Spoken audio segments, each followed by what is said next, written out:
Pioneer brand canola with Optimum Gly, the highest yielding glyphosate-tolerant trait on the market. What's next in canola happens here.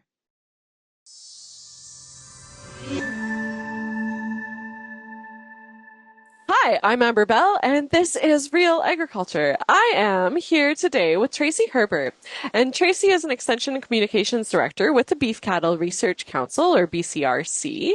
And welcome, Tracy. It's fantastic to have you. I'm really excited to talk to you today because we're going to talk about the inaugural Canadian cow-calf survey and the results that were just released, right? Yeah, and my pleasure. Thanks for the invitation. I'm excited to talk about these results too. Okay, so first, why don't we just get started off on what the inaugural Canadian cow-calf survey is? It's a bit of a mouthful, so tell us a little bit about it.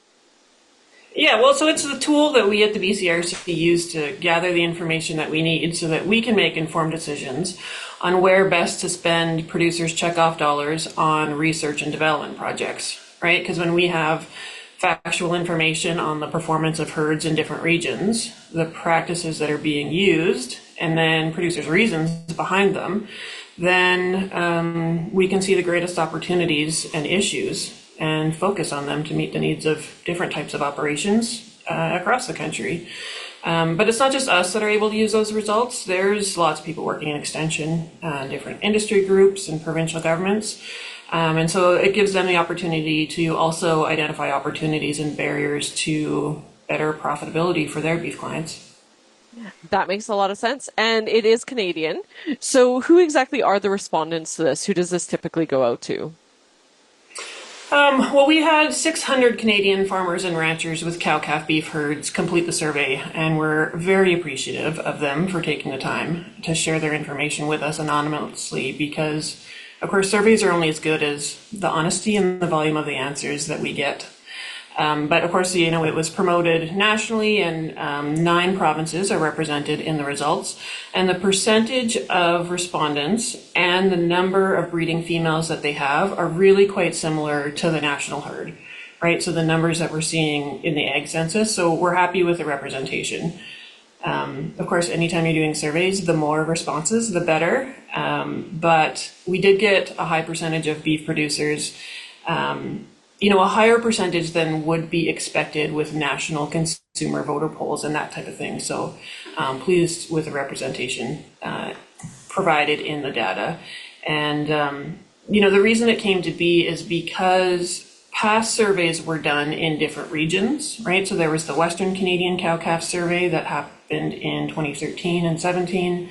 There was one in Ontario, another in Atlantic.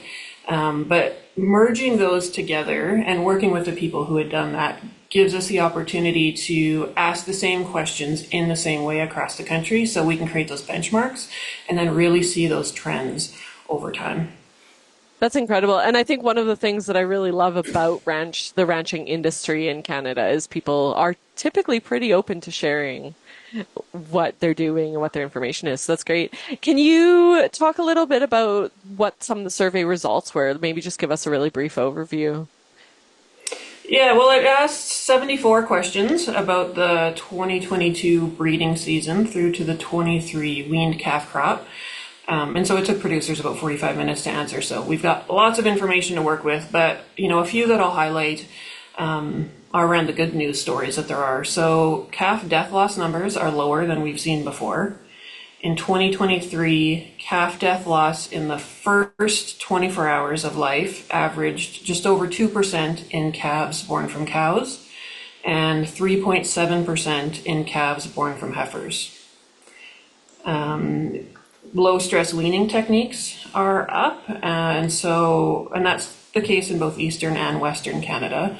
So that means that more calves are less susceptible to getting bovine respiratory disease. So those stats are about 55 to 60%, depending on the province in Eastern Canada, are using low stress weaning techniques, which is up a lot from what the Atlantic survey showed us 8 years ago. It was 40% then, so up quite a bit.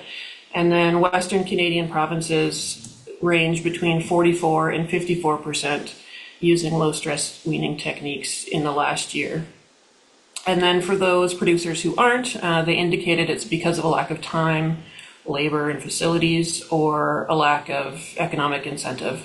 Those are the major reasons for doing traditional separation. A couple others that I'll mention is more producers are feed testing and balancing their rations, so that's trending in the right direction. More are scoring their females for their body condition and then making management decisions based on those condition scores. And preg checking is trending up in East and Western Canadian herds, as well as use of pain mitigation during castration and dehorning. And then one that producers always find really interesting is conception rates, of course. So 7.4% of cows nationally were open, and 11% of heifers were open last year. And while that national average hasn't changed very much, it does vary a lot by region, of course. It's lowest in Quebec and the Maritimes and highest in Manitoba. Wow, so there's a lot of regional differences there to some extent. And it's really neat to see some of those best management practices trending upward. Do you feel that the survey results on some of this is going to help guide the people in Extension on, kind of where do we want to direct some of these efforts, especially when it comes to those best management practices? Yeah, absolutely. Well, and we can tell you how we at the BCRC have used results from past surveys.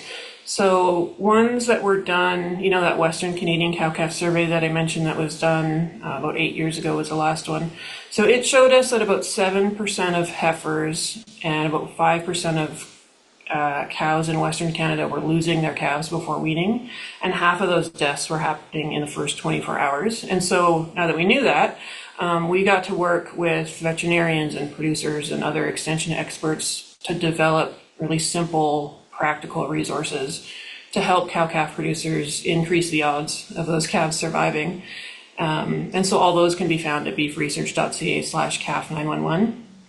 And so that's just kind of shine some light on one example of how we and others in Extension can use those results to figure out where the greatest risks and opportunities are to focus our efforts, and then the strategies to go about them that might be most effective, considering that we've got information on the reasons behind what people are doing or not, and where, we've got the greatest opportunity to move the needle. Right. And speaking of opportunity to move the needle, so one of the questions in there I noticed is on water testing. And I personally, looking at it, I'm like, that's probably an area where a lot of people don't do water testing. Like, I've never done water testing for my herd. So can you speak into that a little bit, maybe talk a little bit about those results? Yeah, that is one that varied quite a bit regionally. So the lowest rates of water testing were in BC. 76% of respondents there told us that they never test their water.